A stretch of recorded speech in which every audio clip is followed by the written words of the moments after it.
بسم اللہ الرحمن الرحیم الحمدللہ رب العالمین الصلاۃ والسلام علی خاتم النبیین اللہم صلی علی سیدنا محمد وعلی آل سیدنا محمد۔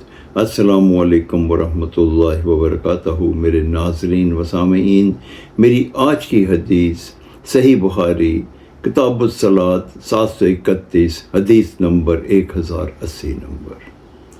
حضرت انس بن مالک رضی اللہ تعالیٰ عنہ نے فرمایا کہ ایک روز نبی مکرم حضرت محمد صلی اللہ علیہ وآلہ وسلم مسجد میں تشریف لائے تو انہوں نے دو ستونوں کے درمیان ایک رسی کو لٹکتے ہوئے دیکھا۔ آپ نے دریافت کیا کہ یہ رسی کیسی ہے؟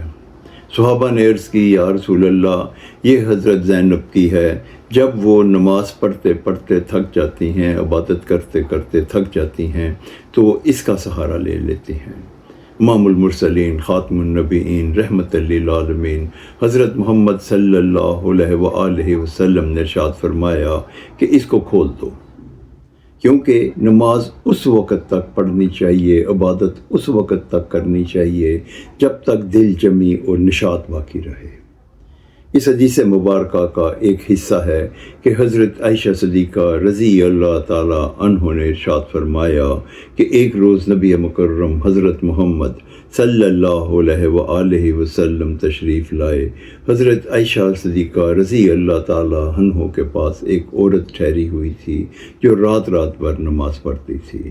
حضرت عائشہ صدیقہ سے نبی پاک صلی اللہ علیہ وآلہ وسلم نے اس عورت کے متعلق دریافت کیا تو ام المومنین حضرت عائشہ صدیقہ رضی اللہ تعالیٰ نے ارشاد فرمایا، یہ عورت رات رات بھر سوتی نہیں ہے، بہت عبادت کرتی ہے۔ تو امام المرسلین خاتم النبیین رحمت للعالمین حضرت محمد صلی اللہ علیہ وآلہ وسلم نے ارشاد فرمایا کہ اللہ تعالیٰ اس وقت تک اجر دینے سے نہیں تھکتا جب تک بندہ دل جمی اور نشاط کے ساتھ عبادت کرتا رہے اور جب تک وہ اکتائے نہ۔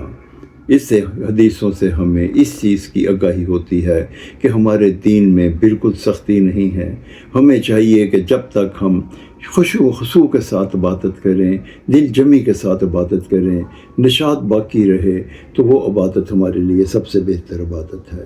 اللہ تعالی ہمیں ایسا کرنے کی توفیق عطا فرمائے، آمین یا رب العالمین۔ السلام علیکم ورحمۃ اللہ وبرکاتہ۔